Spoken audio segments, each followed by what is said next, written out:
राकेश त्रिपाठी हैं भारतीय जनता पार्टी से। एक बार जोरदार स्वागत। देखिए गर्मी बहुत है और इस गर्मी के तापमान का असर सुरेंद्र राजपूत जी पर चढ़ता हुआ दिखाई पड़ रहा है। कितना आक्रोश में आ गए, कितने क्रोध में आ गए। काश ये क्रोध और आक्रोश से आपकी आंखें उस समय लाल हुई होती जब देश के हर रेलवे स्टेशन पर यह कहा जाता था, हर बस अड्डे पर यह कहा जाता था कि कोई सामान मत छूइए, ये बम हो सकता है। ये जब कहा जाता था, जब डर लगता था कि देश के अलग अलग हिस्सों में बम विस्फोट की घटना होती थी।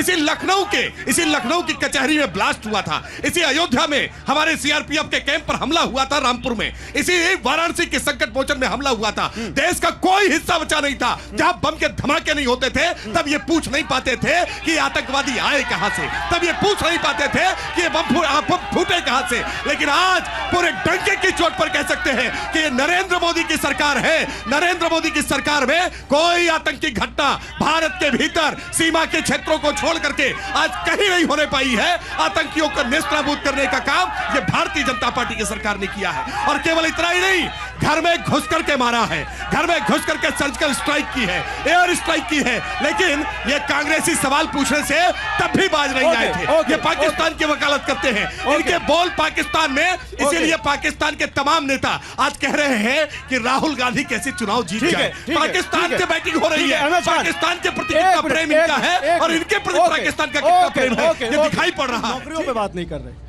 आप, उनको रोजगार देने पे बात नहीं कर रहे आप, महंगाई पे बात नहीं कर रहे। क्या जवाब है इसका? एक एक मुद्दे पर बात कर लीजिए।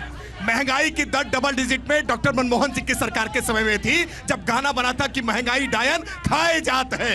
लेकिन भारतीय जनता पार्टी की सरकार में यह मोदी की गारंटी है कि हमने महंगाई दर को कभी डबल डिजिट में जाने नहीं दिया। आप रोजगार पर बात कर लीजिए। 17 करोड़ तो ईपीएफओ अकाउंट केवल नहीं खुले हैं जो बता रहे हैं कि 17 करोड़ नए रोजगार का सृजन हुआ है। उत्तर प्रदेश में 2 मोबाइल मैन्युफैक्चरिंग यूनिट थी, आज 150 से ज्यादा मोबाइल मैन्युफैक्चरिंग यूनिट है। इससे पता चलता है कि उत्तर प्रदेश में रोजगार का सृजन कैसे हुआ है। वरना देसी कट्टे बना करते थे, आज मिसाइल बन रही है, आज AK असॉल्ट राइफल बन रही है, आज वेबले एंड स्क्वाड की रिवॉल्वर बन रही है। मैं सेना पर एक बात केवल कहूंगा, एक बात केवल जल्दी। मुंबई पर आतंकी हमला हुआ, मुंबई पर आतंकी हमला हुआ और मुंबई के आतंकी हमले के बाद मुंबई के आतंकी हमले के बाद किस तरह से कैसे देश के भीतर की सेना को जकड़ कर रखा था, कार्रवाई करने की छूट नहीं दी। लेकिन पुलवामा के बाद घर में घुस करके मारने का काम किया है ये नरेंद्र मोदी की सरकार।